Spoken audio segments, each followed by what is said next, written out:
Okay, welcome to the first lecture on the autonomic nervous system. If you remember, we can divide our nervous system into the somatic nervous system, which involves control of skeletal muscle.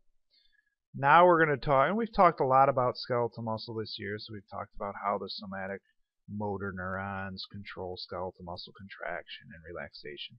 But now we're going to take a look at the other half of the nervous system, which is the ANS, or autonomic nervous system. And the autonomic nervous system is basically going to control our visceral organs.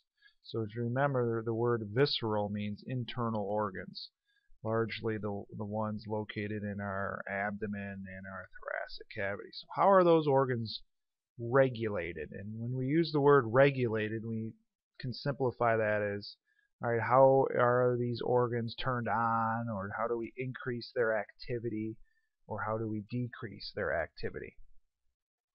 So let's start by talking a little bit about the autonomic nervous system in general. One is it's involuntary. So we don't have conscious control over this system, even though there is some conscious influence, and we'll discuss that later on. But this system is largely involuntary. It helps maintain homeostasis, so it's going to control all these internal organs to make sure that our internal environments are all working in a certain range.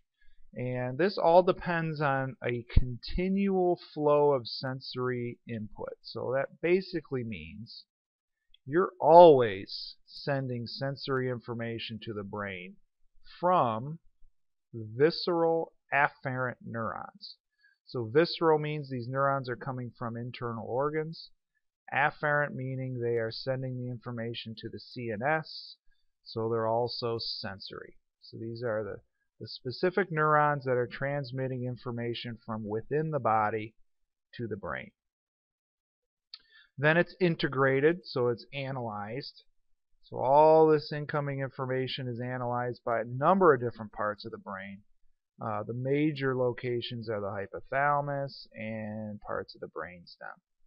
So those are the two big ones that analyze this information. There's a little bit of input from the limbic system.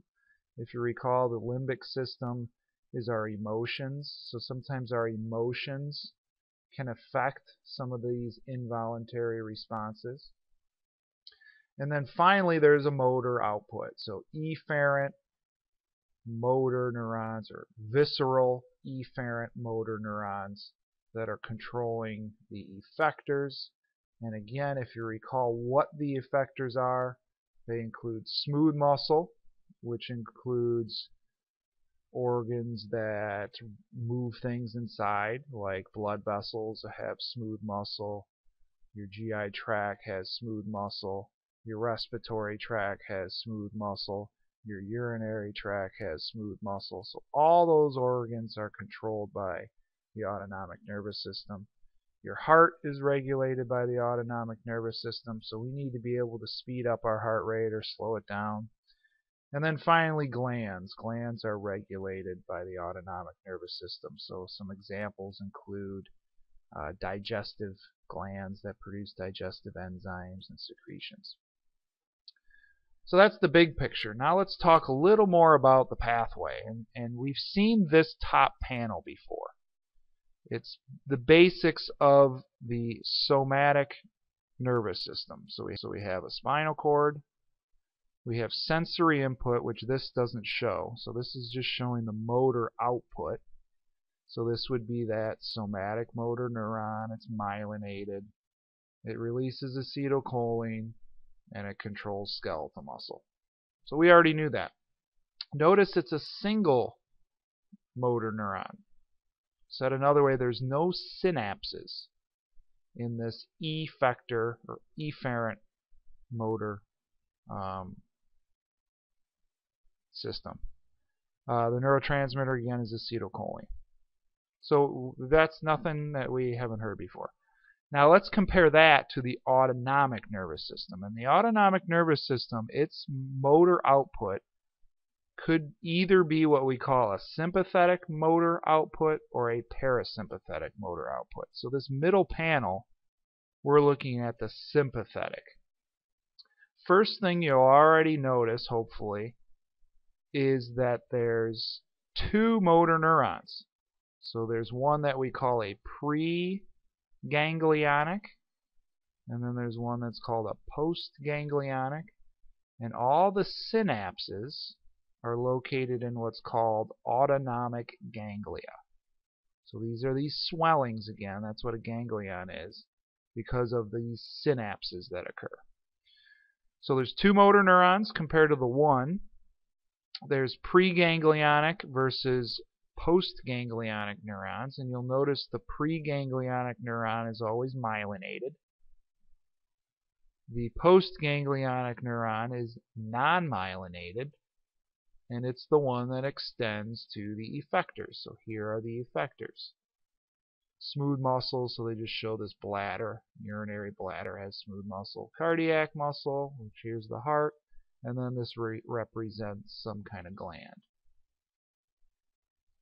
Now, in addition to this, we have another gland that's stimulated, the adrenal glands. Your adrenal glands are used to amplify what we call our sympathetic responses, and we'll talk more about what that means, but the adrenal glands produce hormones, and the important ones we're discussing today are epinephrine and norepinephrine, also known as adrenaline and noradrenaline. And notice those hormones are going into your bloodstream. So then those hormones can circulate everywhere. So your adrenal glands are important for our sympathetic responses, which we often refer to as fight or flight, which upregulate organs that help us deal with stress. So our heart will start to beat faster, our respiratory rate starts to increase, and that's all because of adrenaline going into your bloodstream and your sympathetic neurons. So that's some of the differences between how the sympathetic autonomic system works versus the somatic. This last panel is parasympathetic, which also uses two motor neurons, which also means there must be a ganglion. So here's a ganglion. Here's the pre-ganglionic neuron, which is myelinated. Here's the post-ganglionic neuron, which is non-myelinated. The big difference is what neurotransmitters are used. The parasympathetic uses acetylcholine, both here and at the effector, whereas if we look up at the sympathetic, it uses acetylcholine at the ganglion, but it uses norepinephrine as a neurotransmitter by the post-ganglionic neuron. So notice norepinephrine is both a neurotransmitter and it functions as a hormone to stimulate sympathetic responses. So in the next video, well, before we get to the next video, let's just take a look at this table. This is a useful table. Tables are great because it shows a bunch of information on one slide or one table in your textbook. It's probably easier to read in your textbook. But this is just comparing somatic versus autonomic nervous system. Sensory input, motor output, the pathway, which we just talked about, what neurotransmitters are being used. Notice somatic uses acetylcholine, whereas autonomic is going to use acetylcholine, and in some cases the sympathetic uses norepinephrine. The effectors are different. Skeletal muscle for the somatic, smooth cardiac glands for the autonomic, and then the responses are different. So this is a very, very good summary of the differences between your somatic and autonomic nervous system. So therefore, on the next video, we will pick up on slide number 5.